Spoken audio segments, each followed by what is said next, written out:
عبدالله غروبتی به آزادی در حزب نهضت اسلامی تاجیکستان گمانبر می شود.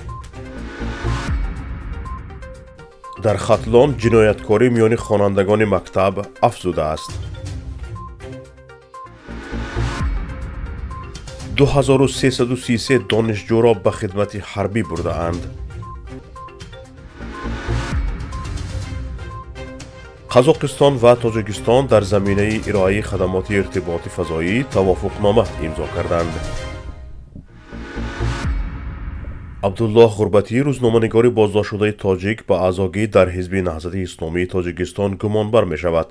شادی حفیظزاده سردار ریاست جنایت‌های متشکل وزارت کارهای داخلی دیروز 19 ایول در نشست مطبوعاتی در پاسخ به خبرنگاران گفته که طبق اطلاعی که آنها در دست دارند عبدالله غربتی برای استفاده زورآوری به مقابل نماینده حاکمیت دولتی و تحقیر او و اعضاگی به حزب نهضت اسلامی تاجیکستان گمانبر می شود و در حبس پیشکی قرار دارد. با گذشت بیش از 2 ماه دادستانی ناحیه شاه منصور بازداشت عبدالله را شرح نداده است.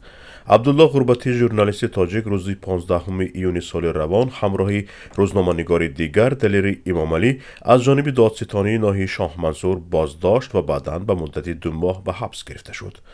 این بار اول نیست که عبدالله غربتی ضمن اجرای فعالیت کسبیش به مانعه ها دچار می شود.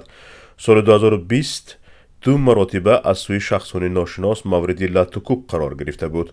تنها در یک مورد 3 حملگر برای اوباشی 580 سامانی جریمه شده بودند.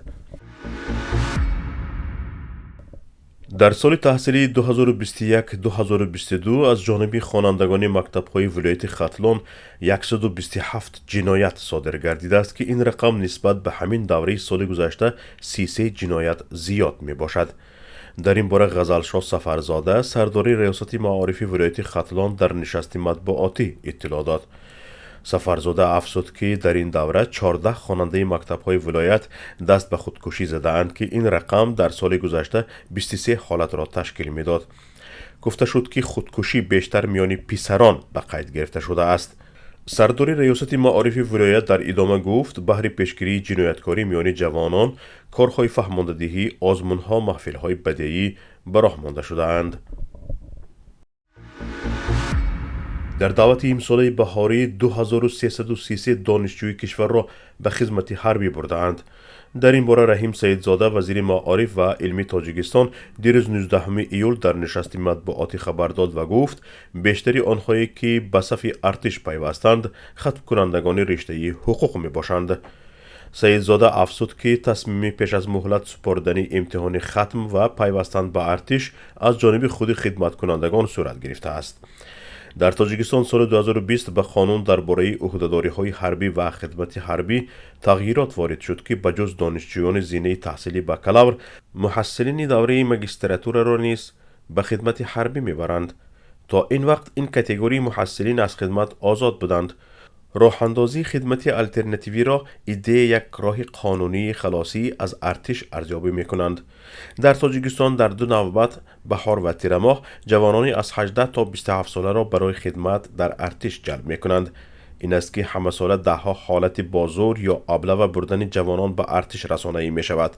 ادعایی که مقامات همیشه رد می کنند و از افزودن صف اختیاریان خدمت حربی می گویند.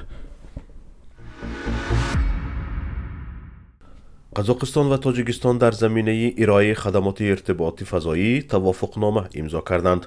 بر اساس این توافقنامه از طریق ماهواره ارتباطی کازسات 3 برای مناطق دشوارگذری تاجیکستان کانال‌های ارتباطی سازماندهی خواهد شد. بنا به اطلاع وزارت رشد رقمی، اینواسیون و صنعت ایروکیهانی قزاقستان، سازشنامه را از جانب تاجیکستان دیرکتور جمعیت دارای مسئولیتش محدودی ایساتل امید تقایف امضا کرده است. جمعیت دارای مسئولیتش محدودی ایساتل شرکت زیرتابع جمعیت سهامی کشاده تلرادیوکام بوده. اپراتوری علاقه در تاجیکستان می باشد. آن در شهر دوشنبه ایستگاه شبکه‌ای خود را داشته دسترسی هم مقامات دولتی و هم شرکت‌های خصوصی کشور را به اینترنت فراهم می آورد.